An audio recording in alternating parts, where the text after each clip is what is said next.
कृपया चैनल को सब्सक्राइब करें एवं बेल आइकॉन का बटन अवश्य दबा दें। नमस्कार दोस्तों, आचार संहिता लग चुकी है। लोकसभा चुनाव 2019 की अंतिम घंटी बज चुकी है। राजधानी के धरना स्थल इको गार्डन, जो कि बड़ा ऐतिहासिक मायावती जी ने बनाया था, धरना प्रदर्शन के कारण भी ऐतिहासिक हो गया क्योंकि सरकार ने इसकी पार्किंग में धरना प्रदर्शन बना दिया। दूर दराज से प्रदेश से आए हुए लोग यहाँ इको गार्डन की पार्किंग में, कोई छत नहीं, कोई इंतज़ामात नहीं, उस बीच में धरना प्रदर्शन करते थे। और हम आपको लगातार दिखाते रहे कि शिक्षा मित्र यहाँ लगातार धरना प्रदर्शन करते रहे। 303 दिन जिस दिन उनके पूरे हुए आचार संहिता लगने के कारण उनको अपने घर जाना पड़ा। इस बीच में उन्होंने लोकसभा विधानसभा घेराव का भी कार्यक्रम किया था और भी बहुत सारे कार्यक्रम हुए जिसकी जानकारी हम समय समय पर आपको देते रहे। सबसे खास बात ये रही कि शिक्षा मित्र तो यहाँ धरना प्रदर्शन करते रहे, लेकिन उनके जो परिवार के लोग थे, सोचिए उनके ऊपर क्या बीती होगी। खास तौर से उमा देवी अपना भरा पूरा परिवार छोड़ करके कानपुर से और यहाँ पर धरना प्रदर्शन कर रही थी। यही नहीं, इनके साथ में और जो महिलाएं, चाहे वो देवरिया से आई थी, गोरखपुर से आई थी, बहराइच से आई थी या निगोहा से, कहीं से भी वो आ रही थी, आखिर उसके पीछे कैसे उनकी परिवार की, कैसे उनकी रोजी रोटी चल रही थी, किस प्रकार से गृहस्थी उनकी चल रही थी। साथ ही साथ ये दिव्यांग बच्चे और भी कुछ बच्चे, बेटा बेटी अभियान के बच्चे लगातार धरना प्रदर्शन में शिक्षा मित्रों के साथ थे। तो एक तरफ तो ये धरना प्रदर्शन कर रहे थे, दूसरी तरफ परिवार में, गांव में इनके वहाँ पर क्या परिस्थितियाँ रहीं और किस तरह से इस शिक्षा मित्र आंदोलन को लेकर के ये सोचते हैं, आज की खबर इसी बेस के ऊपर है। सत्यम दुबे बहुत दिनों से शिक्षा मित्रों के साथ रहे, लगातार, चाहे वो सोशल मीडिया हो चाहे मैदान हो, आवाज़ उठाते रहे।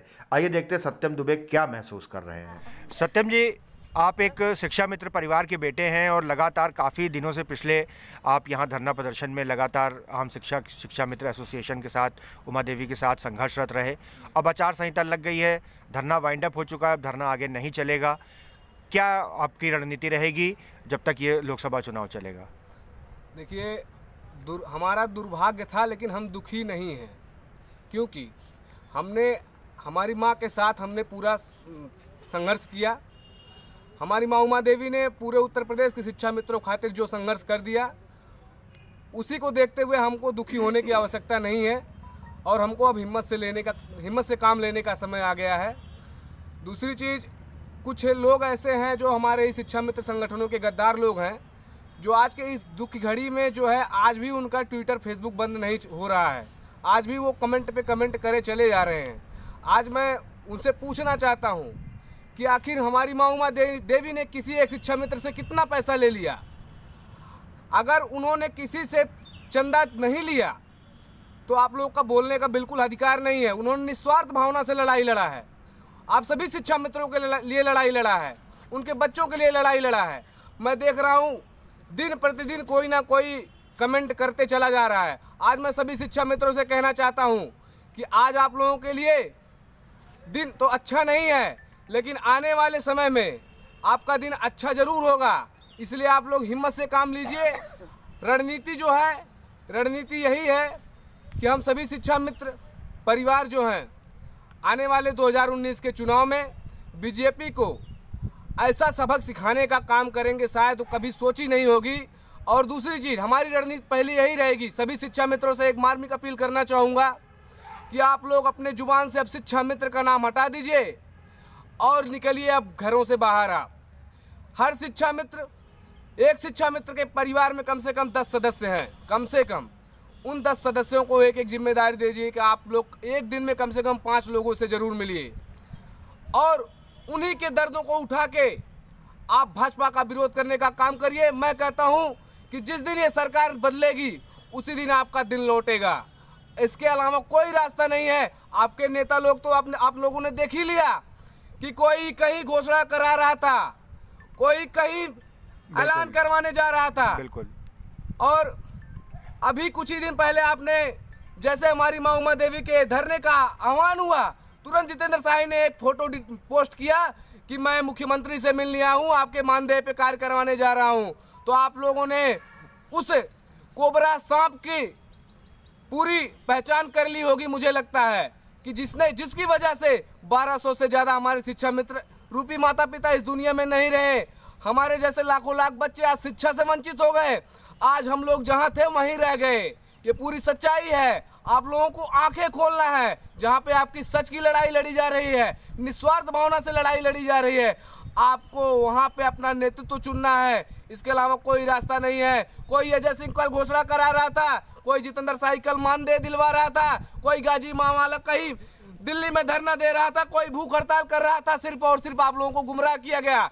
यहाँ से हमारी माँ उमा देवी आपको लगातार आवाज दे रही थी, बैठे बैठे आपकी आंखें फिर भी ना खुले। 9, 8, 9, 10 को फिर आह्वान किया गया कि आप लोग घर से बाहर निकलिए, लेकिन आप ऐसा गुमराह हुए, आप ऐसा गुमराह किए गए कि आप लोग समझ नहीं पाए और आप घरों में बैठे रह गए। आज उसका फायदा हमारी इस विरोधी सरकार ने उठा लिया। आज मैं शपथ लेता हूं आप सबके सामने, आप सभी युवाओं के सामने शपथ लेता हूं और उम्मीद करता हूं कि आप सभी युवा हमारे साथ शपथ लेंगे कि इस भारतीय जनता पार्टी की सरकार को जब तक नेस्तनाबूद नहीं कर देंगे तब तक हम लोग चैन से सांस नहीं लेंगे। हम अपने सभी युवा भाइयों से हाथ जोड़ के अपील करते हैं कि आज जो कुठाराघात किया गया है ये सबके साथ हुआ है। ये सिर्फ आपके शिक्षा मित्र रूपी माता पिता के साथ नहीं हुआ है, आप सभी युवाओं के साथ हुआ है, हमारे देश के जवानों के साथ हुआ है, किसानों के साथ हुआ है।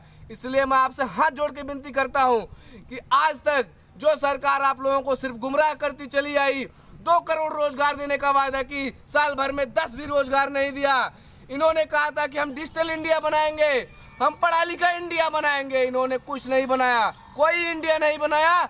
इन्होंने सिर्फ और सिर्फ क्या बनाया, युवाओं को सड़क छाप जरूर बनाया। इन्होंने युवाओं को ऐसे कंडीशन पर लाके खड़ा कर दिया कि ना युवा इधर का है ना उधर का है। सिर्फ और सिर्फ क्या है कि कोई पार्टी का झंडा लेके हाथों में हम उसका गुणगान कर रहे हैं, हम उसका गुणगान कर रहे हैं। जिस दिन सरकारें बन जाती हैं युवा बैकफुट पर चला जाता है, फिर इसका कोई पूछने वाला नहीं है। इसलिए मैं आप सभी से हाथ जोड़ के विनती करना चाहता हूं कि आप इस धोखेबाज अड़ियल सरकार को भैया इस प्रदेश से, इस देश से नेस्तनाबूद कर दीजिए। नहीं तो वो दिन दूर नहीं कि जब आप हिटलर की तरह एक तानाशाह सरकार के अंडर में आ जाएंगे, ना आप अपनी आवाज उठा पाएंगे, ना अपना हक मांग पाएंगे। आज जैसे सालों से हमारी एक माँ, हमारी उमा देवी अपने पति के रहते हुए समस्त उत्तर प्रदेश के शिक्षा मित्रों के, उनके बच्चों के लिए, उनके परिवारों के लिए अपना सिर तक मुड़वा दिया, फिर भी इस तानाशाह सरकार के ऊपर कोई फर्क नहीं पड़ा।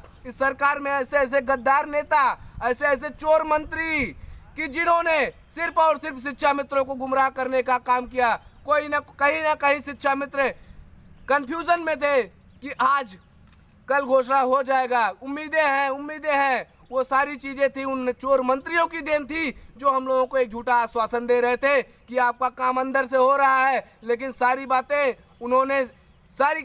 बातें जुमला थी। उनकी सिर्फ एक ही टारगेट था कि आचार संहिता तक इनको किसी तरह टाल लिया जाए। इसलिए आप सभी मेरे शिक्षा मित्र रूपी माता पिता, मेरे भाई बहन, आपसे एक बार आज इस धरने का समापन हो रहा है, अंतिम बार हाथ जोड़ के आह्वान और विनती कर रहा हूँ कि आप माँ उमा देवी के ऊपर भरोसा रखना, रविंद्र भैया के ऊपर भरोसा रखना, दिनेश चंद्र ओझा के ऊपर भरोसा रखना। आपकी लड़ाई खत्म नहीं है, ये आचार संहिता लगी है। जिस दिन चुनाव समाप्त होगा उसी दिन यहाँ पे धरना फिर स्टार्ट हो जाएगा। और मैं तो कहता हूँ आप लोग सरकार बदलने का काम करिए, आपको धरना करने की जरूरत नहीं पड़ेगी। आप सीधे सीधे आएंगे उस सरकार का सम्मान करने जो आपके रोजी रोटी को लेके आपके हाथों में लाके देगी। इसलिए मैं एक बार अपनी वाणी को विराम देने से पहले आप सभी लोगों से हाथ जोड़ के विनती करता हूं कि कुछ लोग ऐसे हैं जो ग्रुपों में सिर्फ और सिर्फ शिक्षा मित्रों को काटने का काम कर रहे हैं। कोई अभी ये कह रहे हैं कि आपके पास कोई रास्ता नहीं बचा है सुप्रीम कोर्ट में, आपका हम डिवीजन दाखिल करवाएंगे, आप चंदा दीजिए। आप सभी लोगों से हाथ जोड़ के विनती करता हूं, हमने भी चंदा दिया है, हमारी माता जी ने भी चंदा दिया है, शाही गाजी सभी संगठनों को चंदा देते हम लोग हार गए। अब चंदा देने का समय नहीं रहा, क्योंकि सुप्रीम कोर्ट भी बीजेपी के अंडर में है, इनका राष्ट्रपति है, इनका मीडिया है, देश का चौथा खंभा बोला जाता है मीडिया, वो भी इनके कब्जे में है। इसलिए आपसे हाथ जोड़ के विनती करता हूं कि आप कहीं गुमराह मत होइए, किसी को एक पैसा चंदा मत दीजिए। आपकी लड़ाई सिर्फ और सिर्फ निस्वार्थ भावना से हमारी माँ उमा देवी लड़ रही है, उनके नेतृत्व में आप मैदान में उतरिए। पूरे विश्वास के साथ कहता हूं, अगर आपका सम्मान नहीं मिलेगा तो मेरा नाम सत्यम दुबे नहीं। आप सभी लोग भरोसा रखिए, ये थोड़ा दुख की घड़ी है, संकट की घड़ी है। संघर्षवान जो है हम लोगों से पूछे कि हम लोग अपने गांव में चेहरा क्या दिखाएंगे, कि जो हम लोगों ने इतना एक उम्मीद पाल रखा था कि हम लोग खुशी खुशी जाएंगे, सारी चीज़ें हमारी वापस हो जाएंगी, अपनी पढ़ाई लिखाई फिर से हमारी पुनः स्टार्ट हो जाएगी। शायद हमारे किस्मत में वो नहीं था। आज हमारी 2 साल पहले पढ़ाई छूटी है, आप जान ही रहे हैं। लेकिन ये आने वाला समय जो बचा हुआ समय है, अब मैं इसको सिर्फ और सिर्फ बीजेपी को तहस नहस करने के लिए लगाऊंगा। ये मेरा आपसे वादा है। आप सभी भाई बहन एक बार पुनः सिर्फ इस विभाव में उतरिए जमीन पर कि बीजेपी को किसी तरह खत्म कर दिया जाए। उसके बाद जिस दिन बीजेपी खत्म हो जाएगी उसी दिन से आपका सम्मान मिल जाएगा, ये मेरा वादा है। इसी के साथ मैं अपनी वाणी को विराम देता हूँ।